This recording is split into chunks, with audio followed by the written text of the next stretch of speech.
सोनभद्र में सीएम योगी ने दिया 414 करोड़ रुपए का उपहार। 217 परियोजनाओं का लोकार्पण और शिलान्यास। जंगलों में करें चिरौंजी के बीजों का छिड़काव। हर प्राथमिक स्वास्थ्य केंद्र में लगेगा हेल्थ एटीएम। लखनऊ में बिजली चोरों पर चला योगी का हंटर। ड्रोन के सहारे पकड़े जा रहे हैं बिजली चोर। ड्रोन को उड़ता देख भागे बिजली चोर।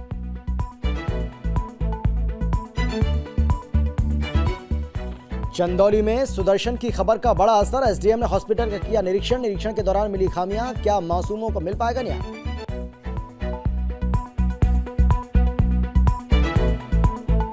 यूपी के हाथरस में सड़क हादसा। श्रद्धालुओं से भरी मैजिक और कैंटर में भिड़ंत। 2 महिलाओं की मौत, 19 घायल, 8 घायल। Aligarh medical college refer.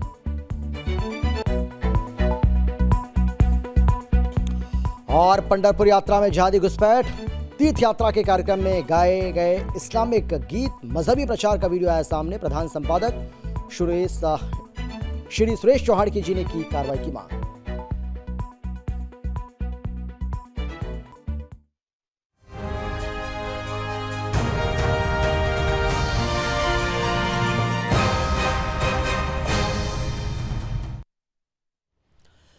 नमस्कार, आप देख रहे हैं सुदर्शन न्यूज और मैं हूं आपके साथ अमित शर्मा। शाम के 5 बज चुके हैं और वक्त है आपका राज्य आपकी खबर का। केंद्र सरकार के 9 साल पूरा होने पर महासंपर्क अभियान में सोनभद्र पहुंचे प्रदेश के मुख्यमंत्री योगी आदित्यनाथ, जिन्होंने 414 करोड़ रुपए की 217 परियोजनाओं का शिलान्यास और लोकार्पण किया है। मुख्यमंत्री ने नवनिर्माणाधीन मेडिकल कॉलेज का औचक निरीक्षण किया और निरीक्षण के दौरान कार्य प्रगति को धीमा पाया, लेकिन संतोष व्यक्त करते हुए उम्मीद जताई कि अगले सत्र में बच्चों की पढ़ाई सुचारू रूप से जारी हो सकेगी। इसके बाद कार्यक्रम स्थल पर मुख्यमंत्री योगी ने जनसभा को संबोधित करते हुए कहा कि सोनभद्र ऊर्जा का केंद्र बिंदु है। सबके घरों में बिजली पहुंचाना चाहिए और घर घर में बिजली जगमगाती दिखाई देनी चाहिए। उन्होंने कहा कि सरकार में नौजवानों के रोजगार के अधिकार पर कोई डाका नहीं डाल सकता। महिलाओं की इज्जत सम्मान के साथ कोई खिलवाड़ नहीं कर सकता। इसके साथ ही आदिवासियों को महुआ और चिरौंजी बीड़ी ने बेचने के लिए फ्री कर दिया ताकि वनवासियों के आय के स्रोत को बढ़ाया जा सके। वहीं स्नातक और परास्नातक के विद्यार्थियों को टैबलेट और स्मार्टफोन का वितरण हो रहा है। इस दौरान सुरक्षा व्यवस्था काफी चाक चौबंद रही। कार्यक्रम में कैबिनेट मंत्री सूर्य प्रताप शाही, प्रभारी मंत्री रविंद्र जायसवाल सहित भारी संख्या में पुलिस और प्रशासनिक अधिकारी मौजूद रहे।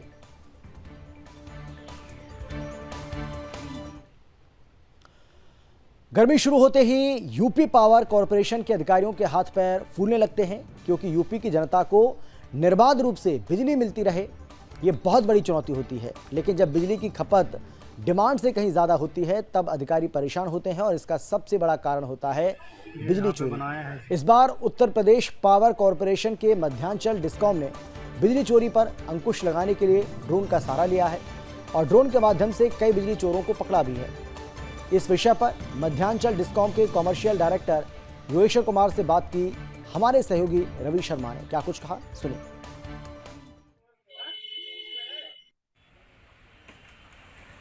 बड़ा मुद्दा ये है कि जो गर्मी इस समय पीक आवर पे है तो उस पे कैसे अंकुश लगाएंगे बिजली चोरों पर? इसका बेसिक रीज़न ये है कि आज के तारीख में एसी वगैरह ज़्यादा लोग चला रहे हैं और वो सब 90% एसी, अधिकतर लोग बल्कि कह सकते हैं कि वो सोचते हैं कि कटिया डाल के एसी चला लें। और हमारा जो लोड सेंक्शन स्वीकृत लोड है वो स्वीकृत लोड रहता है ट्रांसफार्मर के परिवर्तक की क्षमता के हिसाब से। जब उससे ज़्यादा चलता है लोड तो बट नेचुरल ट्रांसफार्मर भी जलेगा, तार भी जलेगा हमारा, ये सब दिक्कतें आती हैं। इसलिए इसके लिए हम लोगों ने चिन्हित किया अपने यहाँ जो हाई लॉसेस फीडर हैं, जहाँ की लॉसेज ज़्यादा हैं, हमारे 60, 70, 80% लॉसेज हैं, उन फीडर को चिन्हित किया गया। ये ड्रोन आपको मतलब विभाग से मिला है या शासन ने आपको ड्रोन मुहैया कराया है? ये हम लोगों ने रैंडम किराए पे लिए हुए हैं। किराए पे लेकर डिफरेंट जो फोटोग्राफर्स हैं उनसे किराए पे लेकर इसे हम लोग करते हैं।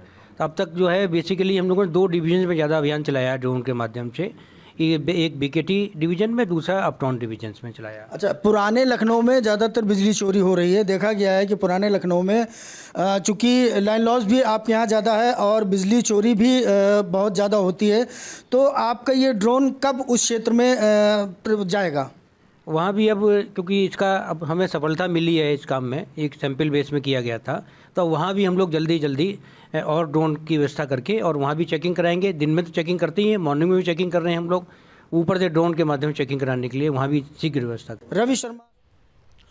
यूपी के चंदौली में दागदार हुआ है Surya hospital and trauma centre. इन दिनों सुर्खियों में छाया हुआ है।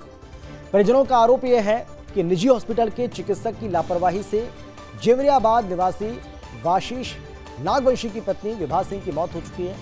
भारत की सुदर्शन न्यूज चैनल की खबर का असर रहा कि डीएम निखिल फुंडे के निर्देश पर सदर एसडीएम के नेतृत्व में स्वास्थ्य विभाग की टीम ने Surya hospital and trauma centre का औचक निरीक्षण किया। एसडीएम के औचक निरीक्षण में बड़ी खामियां उजागर हुई। एसडीएम ने स्वास्थ्य विभाग की टीम को आड़े हाथों लेते हुए रिपोर्ट उच्च अधिकारियों को सौंपने के साथ ही सख्त कार्रवाई अमल में लाए जाने की बात कही। उन्होंने बताया कि हॉस्पिटल के स्थलीय निरीक्षण में काफ़ी खामियां मिली हैं। तो वहीं अब देखना ये होगा कि व्याप्त अनियमितताओं और पहले से दागदार छवि के हॉस्पिटल के ऊपर क्या कार्रवाई की जाती है।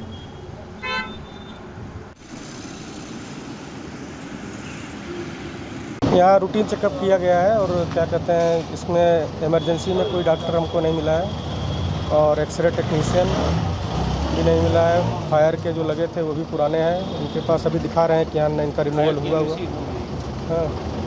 और बहुत सी कमियाँ यहाँ पे मिली हैं, जिसके लिए आगे इनको नोटिस देके कार्रवाई किया जाएगा। ट्रामा सेंटर में इनके 2 OT हैं। मानक डॉक्टर साहब कह रहे हैं कि 2 होने चाहिए हाँ। और बाकी अभी देख लिया जाता है किस श्रेणी का ये हॉस्पिटल है। अगर उसमें भी होगा तो इनको नोटिस देके कार्रवाई किया जाएगा। निरीक्षण में इमरजेंसी में डॉक्टर नहीं मिला, कोई एक्सरे टेक्नीशियन नहीं मिला और कोई भी डॉक्टर और भी नहीं था एनेस्थीसिया का, इस टाइप से कोई भी नहीं अटेंड करने के लिए। और अब बात करेंगे यूपी के हाथरस की, माफ कीजिएगा, जहां पर बरेली मथुरा राजमार्ग पर ओड़पुरा के निकट श्रद्धालुओं की मैजिक और टैंकर में टक्कर हो गई, भिड़ंत हो गई। और इस भीषण भिड़ंत में मैजिक और कैंटर में सवार कई लोग घायल हो गए और घायल बुरी तरह से वाहनों में फंस गए थे। पुलिस की ओर से लोगों की मदद से सभी घायलों को बाहर निकालकर जिला अस्पताल भेजा गया, जहां चिकित्सकों ने 2 महिलाओं को मृत घोषित कर दिया है, जबकि हादसे में घायल 16 लोगों को इलाज के लिए अस्पताल में भर्ती कराया गया है। और गंभीर स्थिति को देखते हुए डॉक्टरों ने 8 घायलों को हायर इलाज के लिए अलीगढ़ मेडिकल कॉलेज में रेफर कर दिया है। दरअसल कुम्हरई गांव के निवासी कुछ लोग मैजिक लोडर से राजस्थान के खाटू श्याम दर्शन करने के लिए गए थे। गुरुवार को सभी वापस लौट रहे थे, तभी मथुरा बरेली राजमार्ग ओड़पुरा के निकट मथुरा की ओर से जा रहे कैंटर की श्रद्धालुओं से भरी मैजिक लोडर से आमने सामने की भिड़ंत हो गई।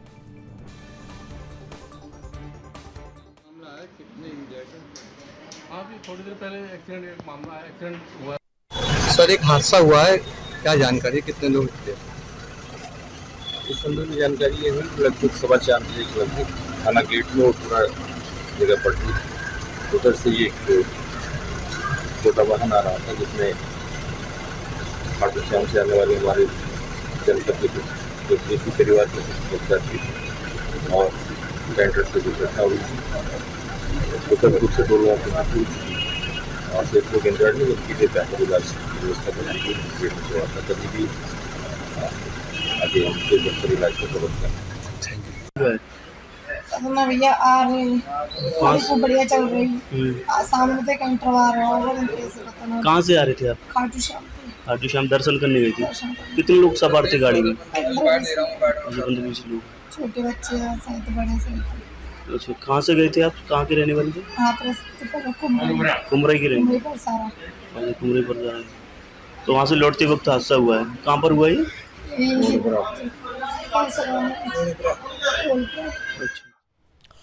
यूपी के महाराजगंज के पुनरिया थाना अंतर्गत खेचा गांव में 20 वर्षीय नवयुवक की हत्या से क्षेत्र में सनसनी फैल गई।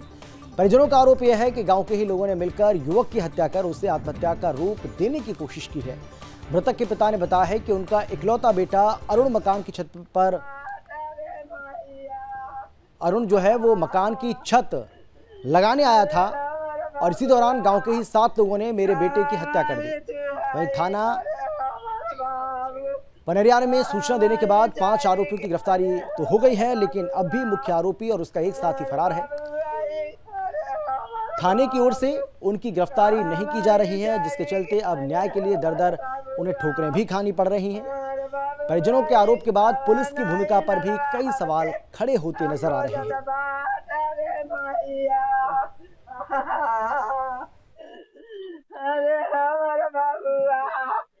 एक व्यक्ति की डेथ की सूचना प्राप्त हुई थी थाना को।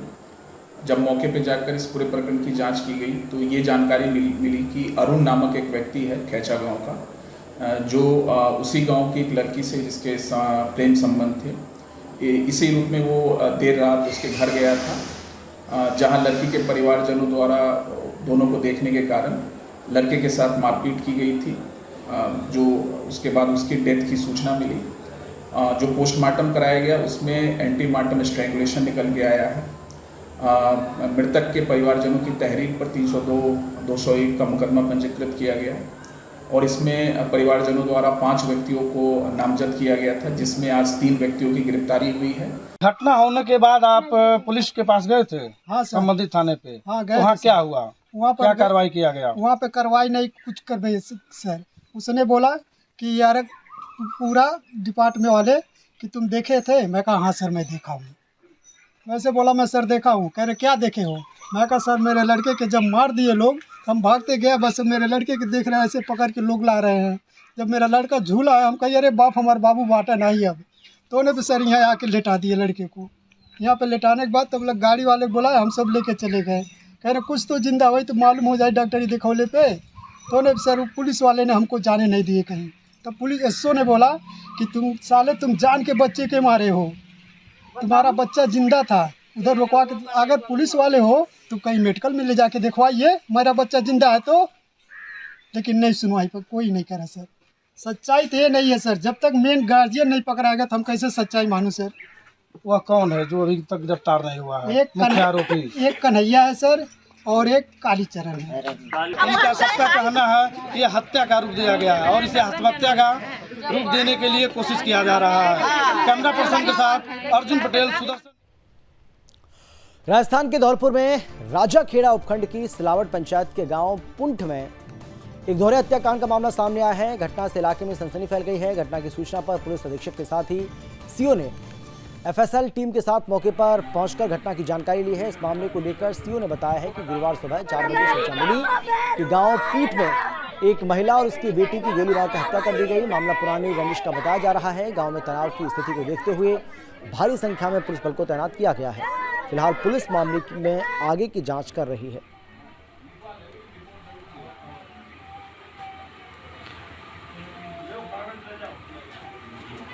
आज सुबह 4 बजे के लगभग पुलिस को सूचना मिली कि एक महिला और उसके बच्चे को गोली मार दी गई है। इस इतला पर यहाँ पर यह आए तो महिला के पति बनवारी ने बताया कि हम कमरे में सो रहे थे और कोई उनके जिनसे सरपंच वगैरह से विवाद है इनका, उन लोगों ने एक गोली मारकर इनको भाग गए। इस इतला पर यहाँ आए हैं। अभी एफएसएल टीम वगैरह आई है, एसपी साहब वगैरह हैं। जांच और तफ्तीश की जा रही है। पियर पक्ष और ससुराल पक्ष के दोनों के लोग आ गए। राजस्थान के चित्तौड़गढ़ जिले में बजरी ठेकेदार सरकार को लाखों रुपए का चूना लगाते नजर आ रहे हैं। आपको बता दें कि बनास नदी से बजरी निकालने का ठेका हुआ है, जहां ठेकेदार डंपर ड्राइवर को बजरी की रवाना बिल्टी 16 टन की दे रहा है, लेकिन डंपर में 35 से 40 टन की बजरी भरी जा रही है। वहीं शिकायत पर विभाग के अधिकारी अपनी जिम्मेदारी से बचते नजर आ रहे हैं। शहर की सड़कों पर बिना ढके हुए बजरी के वाहन सड़कों पर दौड़ रहे हैं, जिससे राहगीरों की आंखों में मिट्टी जाने से, यानी कि जो राहगीर हैं उनकी आंखों में मिट्टी जाती है और इसकी वजह से उनको दिखाई नहीं पड़ता है और इससे हादसे भी लगातार हो रहे हैं। लेकिन अब देखना ये होगा कि स्थानीय प्रशासन आगे आकर इस मामले पर क्या कार्रवाई करता है।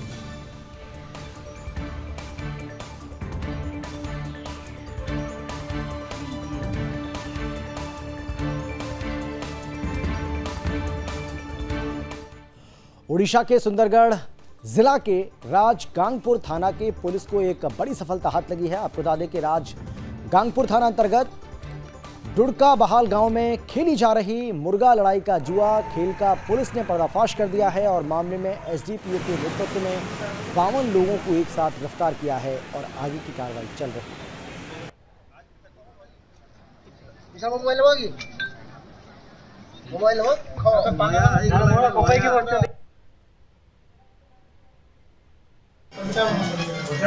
आज सुबह हमें रिलायबल इंफॉर्मेशन से पता चला कि राजगांगपुर थाने के अंडर डुड़का बहाल पे जुआ खेल चल रहा है, गैम्बलिंग चल रहा है।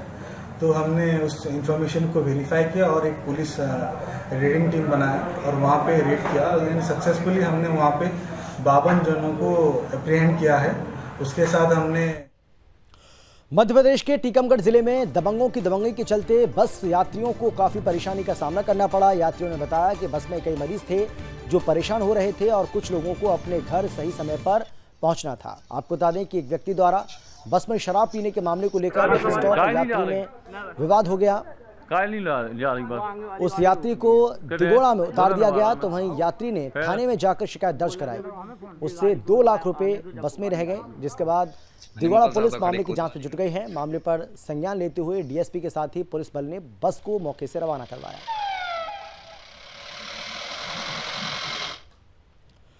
ग्वालियर उपनगर के पुराने रेशम मिल इलाके की बाबू की लाइन क्षेत्र में एक सीवर लाइन के गटर को साफ करने के लिए उतरे 2 आउटसोर्स निगम के कर्मचारियों की मौत हो गई है। गटर में बनी जहरीली गैस युवकों के लिए जानलेवा साबित हो गई। घटना की जानकारी मिलते ही नगर निगम प्रशासन में हड़कंप मच गया। तो वहीं अब सफाई ठेकेदार के खिलाफ कार्रवाई के निर्देश जारी किए गए हैं।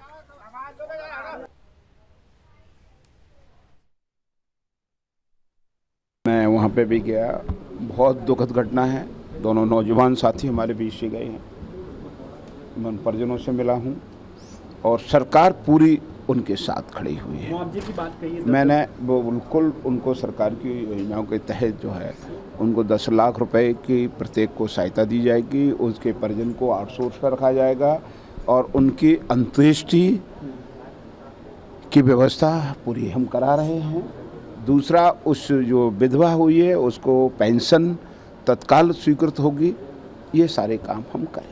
क्या घटना है? सूचना ये मिली थी कि सफाई कर रहे थे, उस दौरान गैस के रिसाव वगैरह से कुछ इनकी हालत गंभीर हुई थी। इन्हें बिरला हॉस्पिटल ले जाया गया था हॉस्पिटल इलाज के लिए, लेकिन उस दौरान इनकी मृत्यु हो गई। तो अभी पीएम के लिए यहाँ पर आए हैं जीएच में। कितने लोग हैं? 2 लोग हैं, एक अमन गुजराल नाम का व्यक्ति है और एक विक्रम गोयल नाम का व्यक्ति है। क्या ये सीवर में गिरे? ऐसी भी नहीं गिरे, नहीं, सफाई के लिए गए थे।